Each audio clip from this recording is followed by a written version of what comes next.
Sir, cyber crime, digital arrest, इसके ज़रिए जो धोखाधड़ी हो रही है, ये बड़े पैमाने पर हो रही है।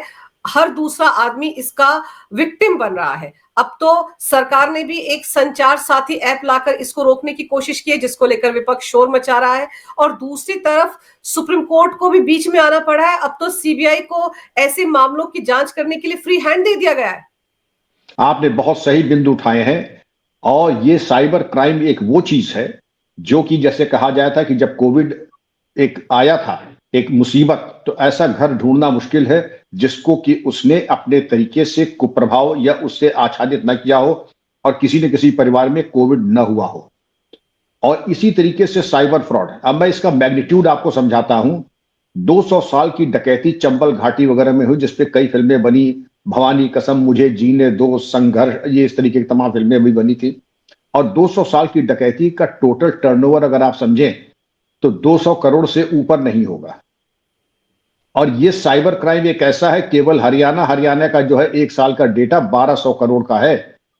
और अगर कर्नाटक का आप देखें तो कर्नाटक तो मतलब सारे रिकॉर्ड तोड़ दिए, करीब उसका बताते हैं 2500 करोड़ रुपए का है। और ये जो फिगर ये बढ़ता ही चला जा रहा है। एक तरीके से जो संगठित गिरोह है, जो म्यांमार में बैठ करके डिजिटल अरेस्ट, डिजिटल फ्रॉड, इसके बारे में बाद में चर्चा करेंगे। लेकिन सबसे पहले सीबीआई को जो केस सुप्रीम कोर्ट ने दिया है, यह स्वागत करने योग्य है, क्योंकि डिजिटल अरेस्ट और साइबर क्राइम ने तबाह कर दिया है।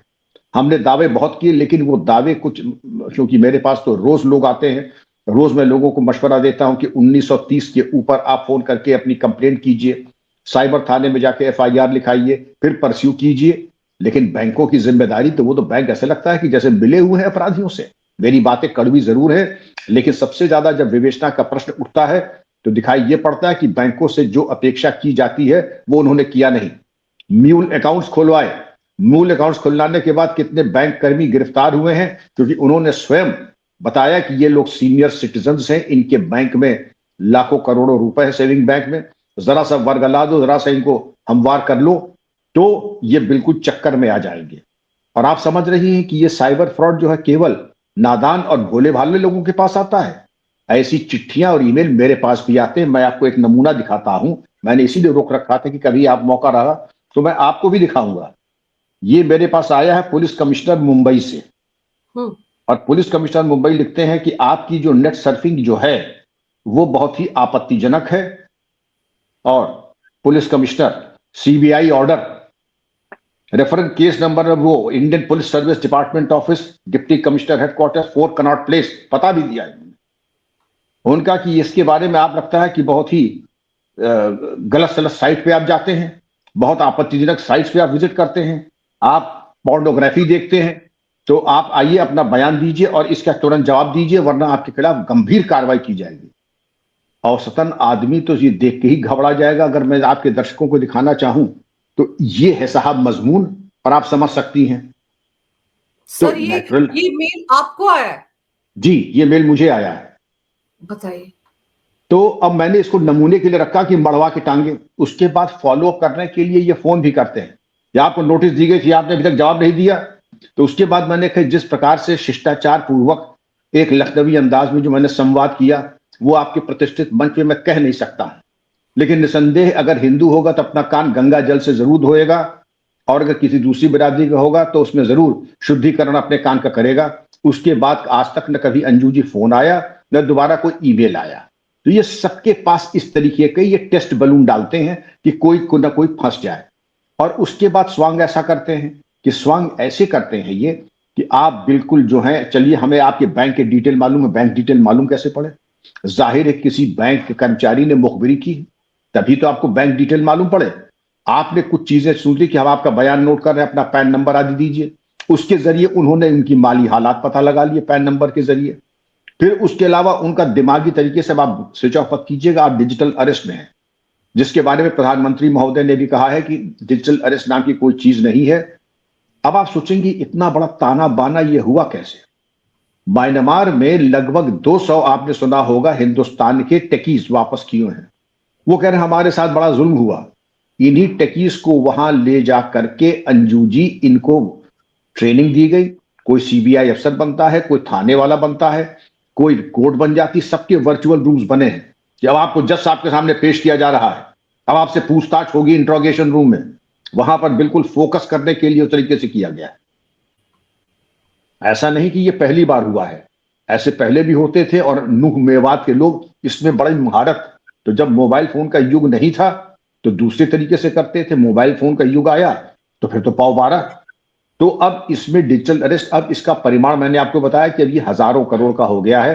200 साल की डकैती में ये तो बिल्कुल कंचे और प्राइमरी में भी नहीं पहुंच पाए इनके सामने। इनके तो एक क्राइम में सैकड़ों करोड़ रुपए। और त्रासदी इस बात की है, वरिष्ठ नागरिक, महिलाएं, सीनियर सिटीजन्स, कईयों ने आत्महत्या कर ली, कईयों को हार्ट अटैक हो गए, कईयों को नर्वस ब्रेकडाउन हो गए।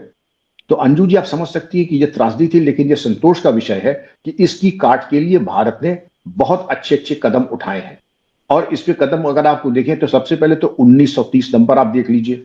1930 जो नंबर है, पहले तो इसके ऊपर करें और आपके दर्शकों को बताओ कि वैसे तो ना हो कि आपके ऊपर ये मुसीबत आए, लेकिन अगर कभी ये मुसीबत आती है तो आप घबराए ना, 1930 को तुरंत बताएं, नजदीक के थाने में जा करके आप अपनी FIR कराएं, फिर दोबारा इसको बता दें। और इसके अतिरिक्त आप जाकर के अपने बैंक से बिल्कुल कहिए सारे अकाउंट्स फ्रीज कर दिए जाएं। और फ्रीज करने के बाद अगर आप देखिएगा कि 90% में अगर तत्परता के साथ काम हुआ तो आपके सारे पैसे वापस भी आ जाएंगे। ऐसा नहीं कि आपके सारे पैसे वापस भी आ जाएंगे, और अधिकांश केसेस में अब जो हाल में हो रहे हैं काफी पैसे वापस आ भी रहे हैं। सर, मोडस ऑपरेंडी भी तो बड़ी खतरनाक है ना इन लोगों की। अचानक से वीडियो कॉल आता है, डिजिटल अरेस्ट हो जाता है, कभी ड्रग्स के नाम पर डराया जाता है, कभी कहा जाता है आपके खाते में अचानक से पैसा कहां से आ गया। ये सारी चीजें एक आम आदमी को तो डरा ही देती है ना सर। लेकिन इसमें हमको बहुत सावधानी खुद भी बरतनी है। मैं सावधानियां आपको बताऊंगा और एक एक करके चलते। पहले तो इतिहास, जब स्मार्टफोन नहीं था तब भी नूह मेवात के लड़के क्या करते थे कि हम सब JCB ड्राइवर हैं। मेरे पास जब मैं DGP था तब JCB ड्राइव करता था और JCB में साहब हम खुदाई कर रहे थे, सोने के 2 ईंट पे मैं साहब घबरा गया, क्योंकि इतनी बड़ी चीज मैं बेच नहीं सकता। बाजार में सुनवाया तो मालूम पड़ा इसकी एक ईंट की कीमत 50 लाख है, तो दोनों ईंट की कीमत 1 करोड़ है। लेकिन हम साहब चूंकि डरे हुए हैं, गांव के सीधे साधे, अगर आप हमें 5 लाख दे देंगे तो हम दोनों ईंट आपको दे देंगे। उन्होंने कहा बिल्कुल तुम आ जाओ, हमको ईंट लेनी है।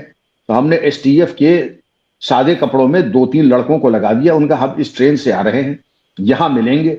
और यहां जब मिले तो उन्होंने नकली नोट जो होते हैं उसका एक पुलिंदा बना करके और मिठाई के 2 डब्बों में, क्योंकि भैया देख लो ऊपर ये है असली नोट, नीचे बिल्कुल कागज के टुकड़े। और जैसे ही वो 2 उतरे तो आप समझ सकती हैं कि उनको लेकर के स्वागत समिति ने उनका रिसेप्शन किया। रिसेप्शन पे ले जाके उनकी आओ भगत STF हेडक्वार्टर की गई और 2-3 दिन की रिमांड पे लेके उनसे पूछताछ की गई।